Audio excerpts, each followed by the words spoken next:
We continue with our discussion on Nmap. If you recall, in the last lecture we talked about specifically the host discovery kind of commands that is there, but here in the part 2 of the lecture we shall be mainly talking about port scanning. Sorry, this should be port, P-O-R-T, port scanning using Nmap, and so this is actually port. There is a typographic error, and various ways in which we can carry out this port scanning. Okay. So, let us see. First thing I mentioned during the last lecture, what do you mean by a port is open or not?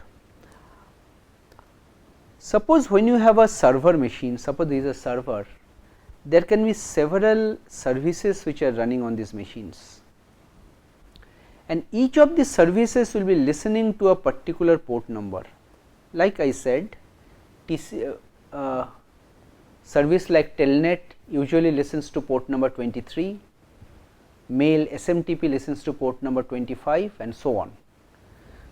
So, we say that the server or service is listening on that port number. Whenever there is an incoming request on that port number, the request is forwarded to that server.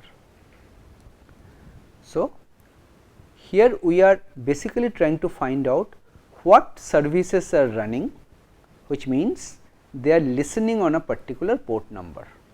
As I said, each running TCP service is associated with a specific port number, where the server or service listens for incoming connections, as I said.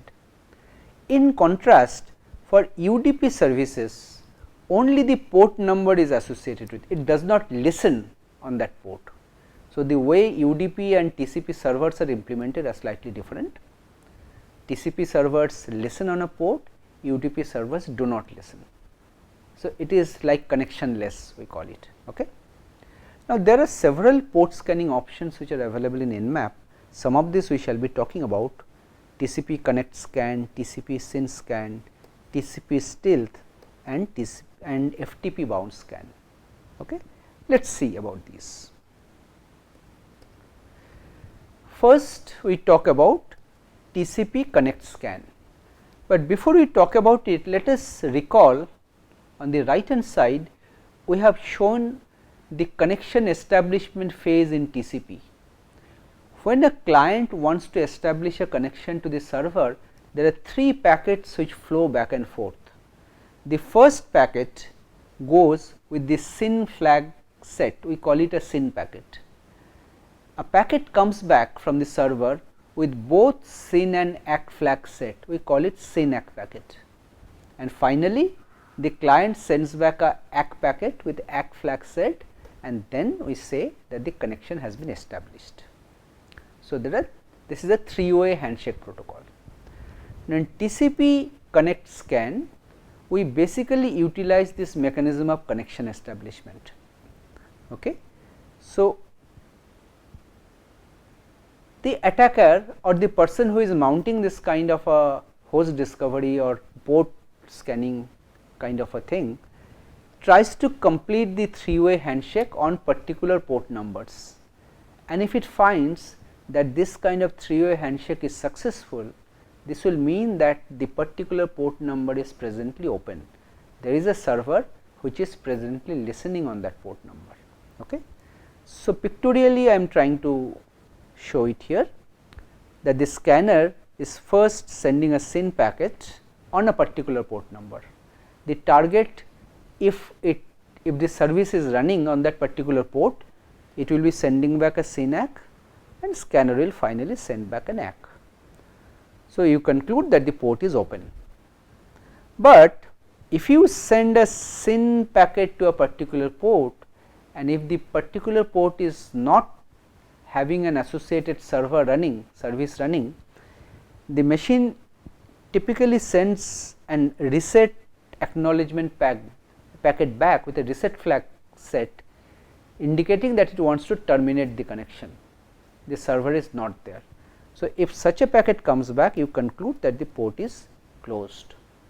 Now, the point to note is that this kind of a mechanism can detect a port is open or not, but the system administrator can easily detect this by looking at the system log, because all TCP connections are logged in the system log, and this is a valid kind of a system connection, TCP connection you are trying to establish. So, this will also go into the log. Okay. Fine. There is another kind of this kind of a, you can say, port discovery mechanism called TCP SYN scan. Here the mechanism is slightly different. Well, here also you look, we are utilizing the three-way handshake, but we are sending a SYN, we are getting back SYN ACK, but the third ACK we are not sending. That means we are not completing the connection.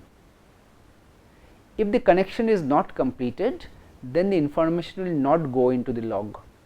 So, you can also escape detection in that way. So, you do not establish the complete connection, sometimes it is called half open scanning. So, if you send a SYN packet, if you see that SYN ACK is received, then you can conclude that the port is listening. You do not complete the connection, instead of sending an ACK, the scanner immediately terminates connection by sending a reset packet. If a reset packet is sent, the connection is terminated immediately. But if this SYN ACK, or if the server is not up on that port, then instead of SYN ACK, a reset ACK will be received. Then you conclude that the port is not listening. Pictorially you show it like this. In the first case, when the port is open, you send SYN, you get back SYN ACK, you immediately terminate connection by sending reset. You do not allow the connection to complete, because your objective is not to complete the connection, right, just to see whether the port is open or not. If the port is closed, then if you send SYN, you will be getting back reset acknowledgement. That is how this works. Okay. So, let us look at some examples. Both these scans I am showing together. There is an option in Nmap -ST which uses both TCP SYN and TCP ACK request packets. It also uses ICMP, that means it uses multiple ways of discovering a host and also looking for the port numbers. So, here I am showing a couple of examples.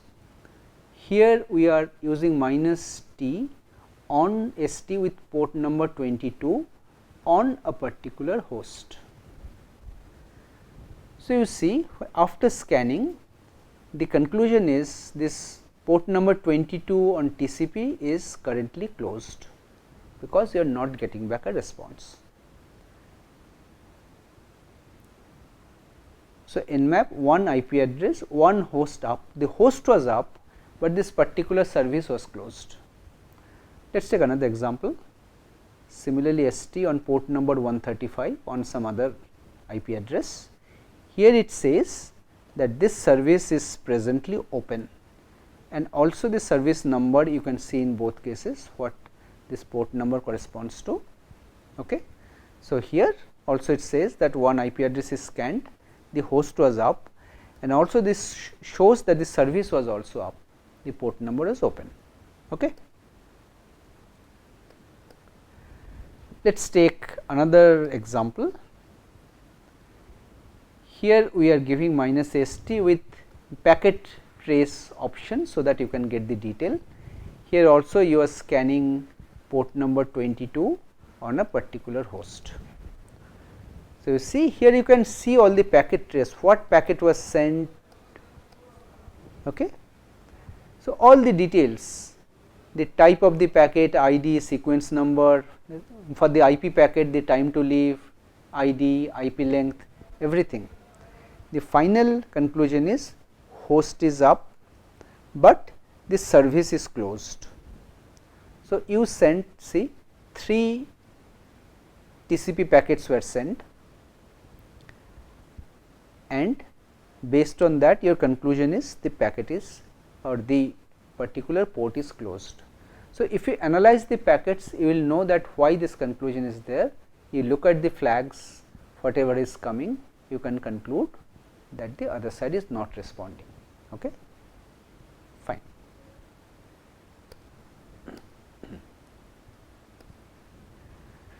There is another example. Here also you use minus ST with packet trace, but now the port is open. So, you see when you send, there are some connection responses that are coming back. Okay. So, because you are receiving the connections and final one is connected after three-way handshake, the connection it is finally connected. So, your conclusion will be the particular port is on that machine, on that host is open.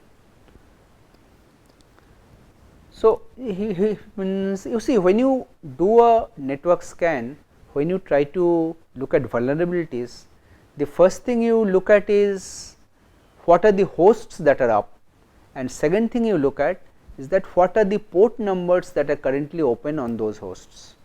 Once you know that, you can try to run some exploit on those port numbers which are well known to exploit those vulnerabilities.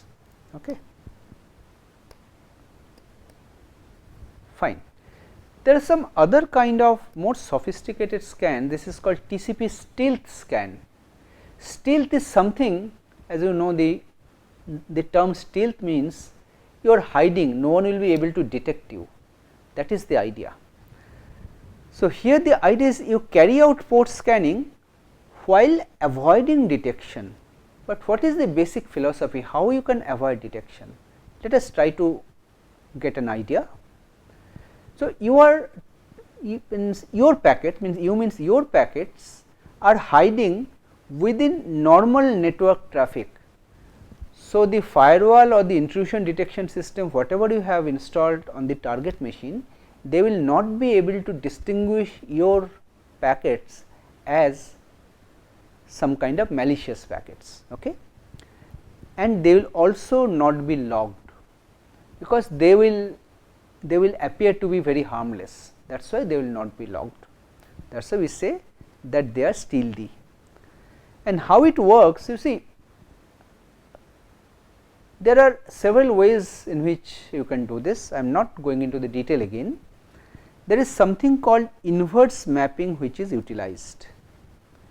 There are probe packets, just like UDP scanning you just saw earlier, that the response will be sent back from the target only when the port is closed. That means the reverse. If the port is open, nothing will be sent back, but if it is closed, then only it is sent back. Okay? So, intruder determines what service do not exist. Then if you take them out, you will know that what service are actually running, the ones that exist. So, this is what is, and this is difficult to detect because you are not looking for hosts which are up or ports which are open, but on the other way around, you are looking for ports which are closed. So, unnecessary, if you are looking for port which are closed, they will not be get logged. Only for active services things get logged. So, these typically will not be so easy to detect and needs long history log. And secondly, you send this kind of packets very infrequently, only few such packets in the whole day. So, that the IDS will also not suspect that these are some malicious packets which are targeted to the host, very infrequent. Okay.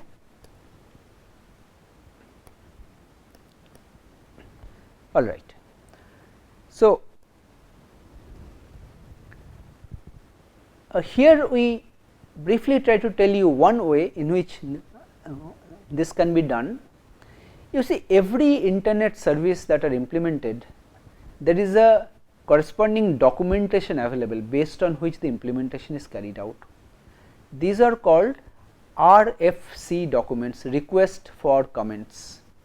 For example, this RFC 793 is the number of that document number. It talks about how a host should handle wrong packets. The idea is that the scanner, when it tries to, let us say, establish a connection, it is sending a wrong packet, the probe packet. Let us say it is sending a reset packet or a packet with the fin flag set to 1, fin means finish. So, these are normally not the packets with which you are initiating a connection. So, these packets are so called wrong packets to the target. So, the target, if it does not sends back any response, it means it is a wrong packet, it has ignored, which means the port is open. But according to this RFC 793, if it sends back an RST ACK packet, this RFC says that if the port is closed and if such a packet comes, that you need to terminate or reset the connection, then you conclude that the port is closed whenever the response comes back. This is the inverse mapping. If the port is closed, then the response is coming. If the port is open, then the wrong packet is ignored, nothing is coming back. Okay. This is the idea behind TCP stealth scan. Okay. There is another way, this is called FTP bound scan. You see, whenever we establish a connection with the FTP server to transfer a file, there are two connections that are actually established. One is called a control connection, other is called the data connection. Control connection is established to send the FTP commands, and the data connection is established to actually send the data. Okay. Now, the idea behind FTP bound scan is, suppose the scanner is trying to mount some kind of a discovery exercise on a target, and it is utilizing an intermediate FTP server for doing that. So, what it does, it sends back it establishes a control connection with the FTP server and initiates a data transfer connection. So, what it does, you see, FTP server, let us say, it has an IP address 10.0.0.4 and the target has an IP address 10.0.0.5. So, when the request comes, it spoofs the IP address, it changes the IP address to 10.0.0.5, which is the target's IP address. The FTP server is receiving this kind of a packet. 22 means the connection for the data, 21 is the control connection, 22 is the data connection. So, when the FTP server receives such a spoofed packet, it will try to establish a data connection with 10.0.0.5. That means, this will be a TCP connection again.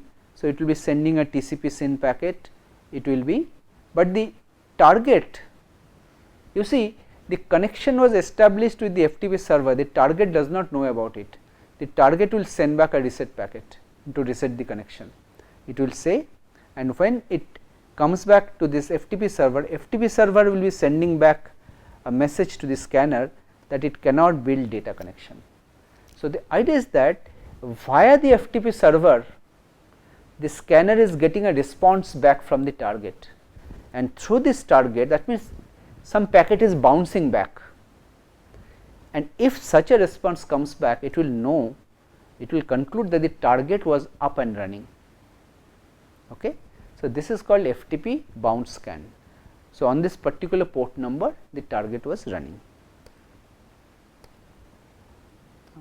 So, here actually I am not showing examples for these, but I am showing some other port scanning options here. Well, you can give, we already saw earlier, -p option to specify some port numbers, and you can also specify a range of port numbers. Like here you see -p 135-200. So, all port numbers in this range will be scanned on this particular host.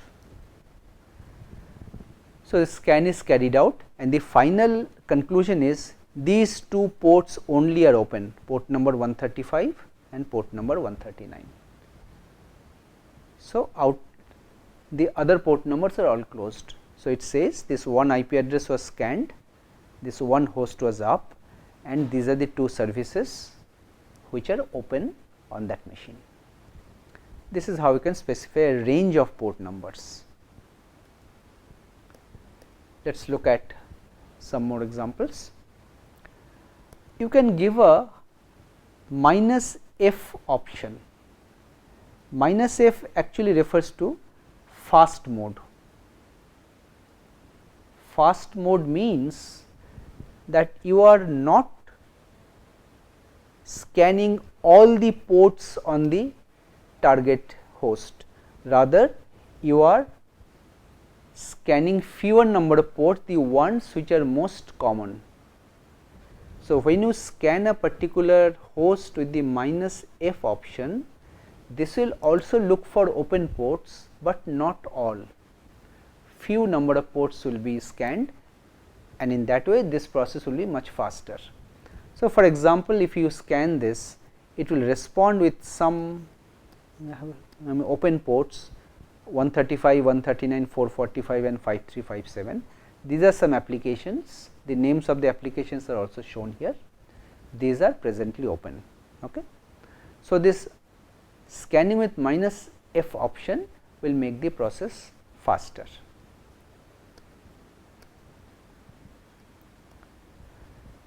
Let us also look at another kind of a flag, where you are using an option called --top ports. This talks about the most commonly used ports. If you give this option with a number, the three most top ports, topmost used ports will be scanned. So, here you see the three top ports are scanned, Telnet, HTTP and HTTPS, and a summary report is presented. All these three are closed presently on this host. Okay. So, you can scan some host with this top ports, you can specify how many top ports, 3, you can specify 10, whatever. So, those number of ports will be scanned.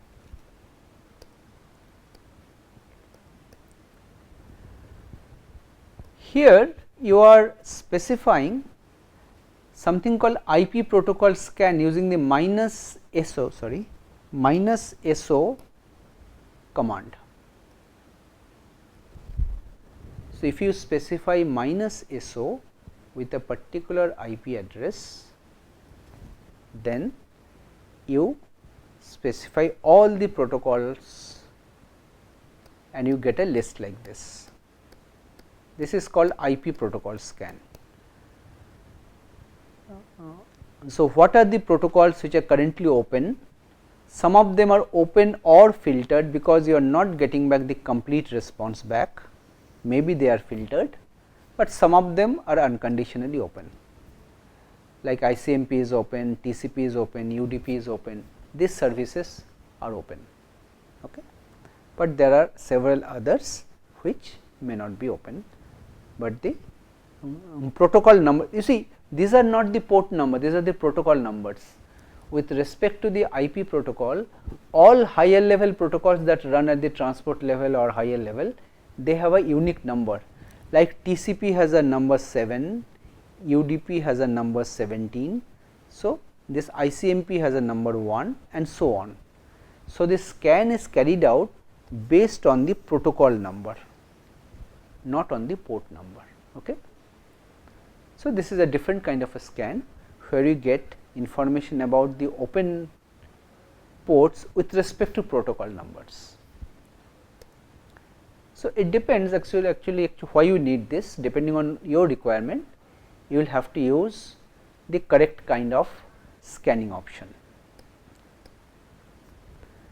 So, to summarize, for port scanning, this Nmap supports a number of different options, like for instance, for scan techniques you can specify so many options minus SS, ST, SA, SW, SM.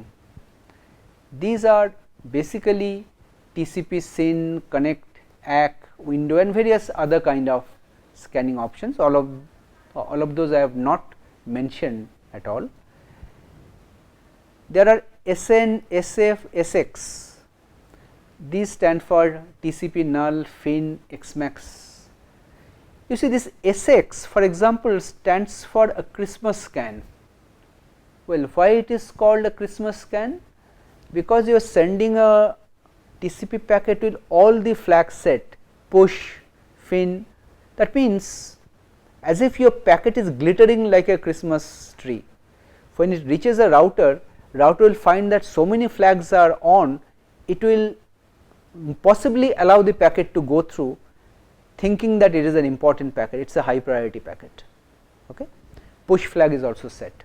Okay. Fine.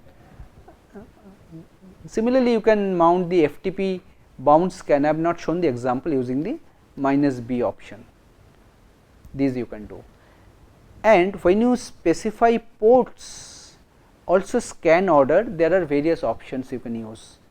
-P already we have seen, you can specify port ranges, you can specify a particular port, you can specify a range of port, you can specify some specific UDP and TCP ports also, like you can specify -P U colon these, that means these refer to UDP ports, T colon these refer to TCP ports, 21-25 means range, 80, 139, 80, these are all TCP ports. So, you can specify a combination of TCP and UDP port numbers, specific port numbers also. F we have seen fast mode, where you scan fewer ports than the default scan, where you scan everything. -R is consecutive scan one by one. There is a randomization option which is default, the ports are scanned in a random order. Top ports also we have seen the examples with some number, that how many top ports you want to scan. Okay. So, with this we come to the end of this lecture, where we basically talked about different ways in which you can identify the port numbers on some host or a set of hosts that are open. In the next lecture, we shall be continuing with our discussion and talk about some more options that are available in Nmap for operating system discovery, some other services discovery and some common Nmap commands at the end. Thank you.